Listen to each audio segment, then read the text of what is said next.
quitting your job and still trusting in God. That's going to be today's topic and what we're going to dive into. Hello to the great, big, beautiful world and all its great, wonderful, amazing people. My name is Justin, and I want to welcome you to today's episode here on the Messy Room Podcast.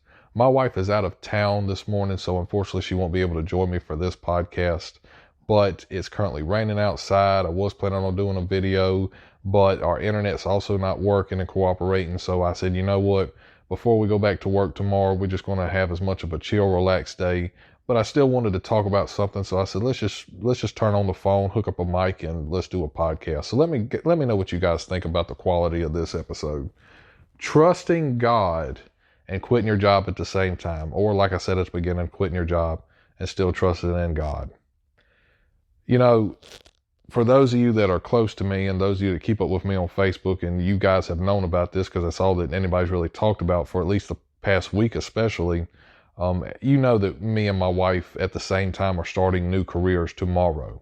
And there's a lot of adjustments and changes that come with these new careers. First off, I'd like to point out and say that me and my wife did not come to this idea. We did not come to the conclusion. We are not trying to make a change just because we got bored with our past lives, or that we hated our jobs, or that we hated the people or what was going on, or that the pay was terrible, or that the managers were just ridiculous. Like you hear in so many stories of people that are quitting their jobs. We both loved our jobs. We both loved the people. We both loved what we did, and we loved what we represented every day. And we both felt a sense of fulfillment every night when we went to bed, which I've talked many times to many people, that you have to look at your life, and before you lay your head down every night, you have to feel a sense of fulfillment. And you should be happy with yourself every night as you go to bed, and you should feel like you are doing something and accomplishing something with your life. And Coca-Cola was really, really good to the both of us. Even though I'm the one that worked at Coca-Cola, Coca-Cola was really good to both me and my wife. Me and my wife, we celebrated that at our wedding actually last year, as one of my bosses was one of my groomsmen, and we had a whole entire section dedicated really to Coca-Cola and its reflection on me and my life, in the groom's cake and the groom's table, and there were pictures and Coca-Cola memorabilia and lights, and everybody kind of understood that and knew me as the Coca-Cola guy, someone that drives 18-wheeler and delivered it for a little over 2 years, almost 3 years. And it was hard to walk away from, and for obvious reasons, because when you love what you do, when you love who you are, when the people around you love who you are and what you represent, that's not something that's easy to just walk away from. And it took a long time. This is not something that I personally came to the idea and the conclusion just overnight. I prayed a lot about it, and I talked to God continuously, and I said, God, this is daunting. This is challenging. This is something totally new. And if this is what you want me to do, and this is what you're guiding me towards, and if you're guiding my wife at the same time, we need to know 100% from you.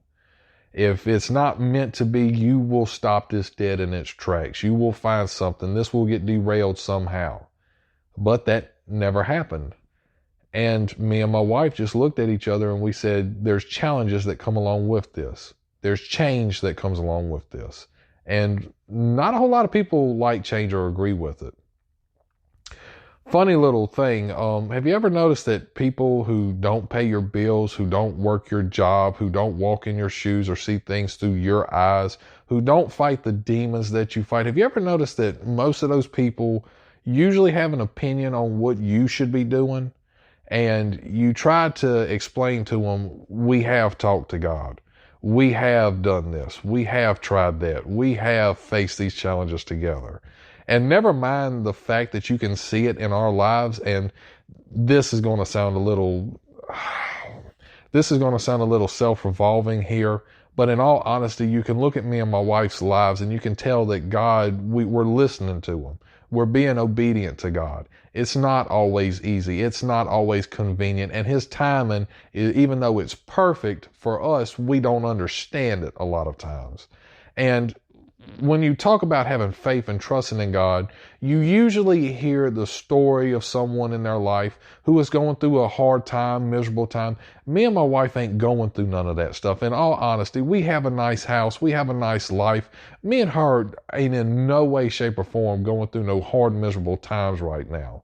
But whenever opportunity comes around to go even further and to drive towards something that is so much bigger than what you can see what's right in front of you, we put our faith in God to lead us to that at the end of the day.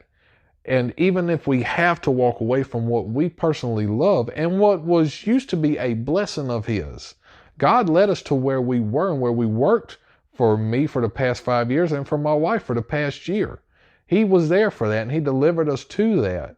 And it would be completely wrong for me to say that God was never there with us for that. No, He was. He was there with us for the jobs before that and the times before that, leading us along the way, even when we had problems, even whenever we spatted with God and didn't agree with Him or didn't come to Him, didn't talk to Him, and we didn't have the relationship that we have with Him now.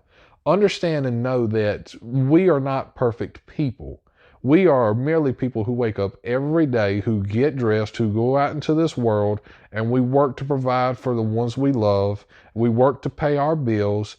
And at the end of the day, we ask ourselves the question, am I doing enough? God, am I where you want me to be? It's not even about us anymore. God, are you where you want us to be? And a lot of people have heard me talk, have heard me, I guess you would say preach, because that's basically what it is. A lot of people have heard me talk about God, and a lot of people have heard me explain the stories that I've been through and the things. And I'm lucky enough that it's connected with people, at least most of the people that's listened to me. And a lot of people are shocked that if I was to leave Coca-Cola, why did I not become a preacher? Why am I not opening up my own church? Why am I not trying my best to become a pastor?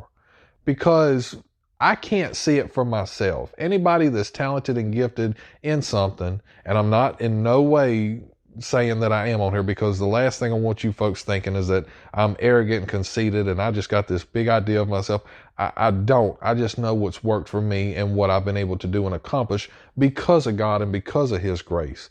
And from what other people have told me that see me from a third party perspective rather than just me having my own opinions of myself. And I've been lucky enough and fortunate enough to have people come up to me and say that they love me, that they appreciate me, that what I said, it did something for them. It gave them something to think on and reflect on.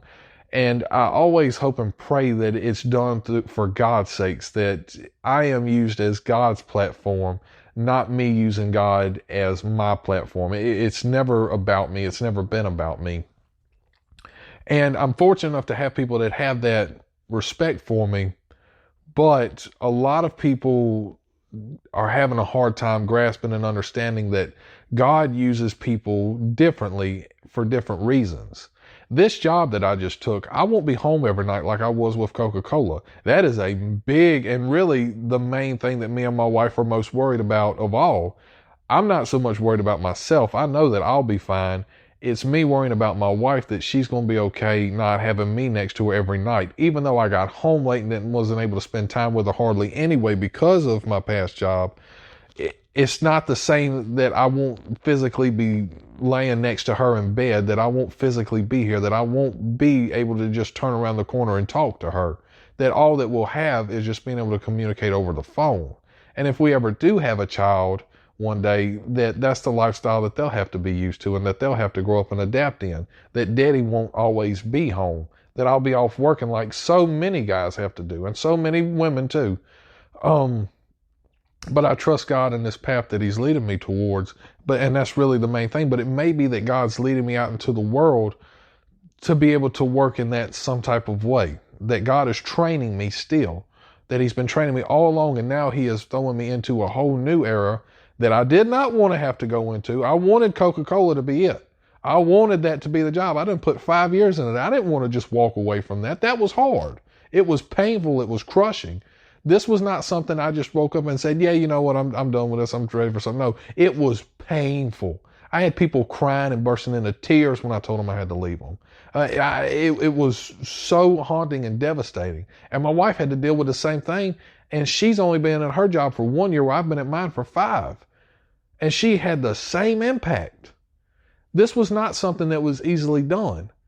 But we both looked up and we said, you know something? This could be something sent to us from God. Now, what is to come of this, we don't know, and we won't know until we do it, until we live it. It may be an experience to humble us, to bring us down a few notches. It may be an experience to take us even further in life and to grow and do even bigger and better. But I trust in God, and I know that it was meant to happen because it is happening. However you want to look at this, if it's meant to be, it will happen, and guess what? It's here and it's happening. And I'm respectful and I'm grateful to have people in my life that pray for me, that are worried about me, that do want me to do well in life, me and my wife. But you cannot be scared and feared for me and my wife, because we're not. We know that God is not a God of fear. We know that God has got great timing, the perfect timing. His plan is absolute, even though we don't understand it and we can't see. God knows the big picture that comes from all of this. He knows what is needed for me to be the best disciple, the best, whatever you want to say, pastor, preacher, layman, someone who doesn't even have a license that just talks about God. Whatever it is that I can be the best at, He is training me. But it's up to me to trust in God, to say, God, I trust you to lead me down the right path. But because I'm not stepping into a pastor's shoes immediately, because I'm not doing what other people think I should do, it's a concern for them. But like I said, you got to let me and my wife do what we feel is right. And we feel that this is the right move. Can things be a mistake in your life? Yes, you can always make a mistake. You could jump too soon. You could run too soon. You could hurt yourself. You could fall down. You could get yourself in a real serious financial pickle making the wrong mistake, making the wrong judgments in life. You can. It is possible. Absolutely. But we have the faith that we are going to be all right. That we serve a God who can do unlimited things, that is limitless. You want to show up to church, you want to throw your hands in there, you want to praise God, you want to thank Him, and you want to talk about how wonderful and great He is in your life, well, then you have to reflect that in your day-to-day walk with Him as well.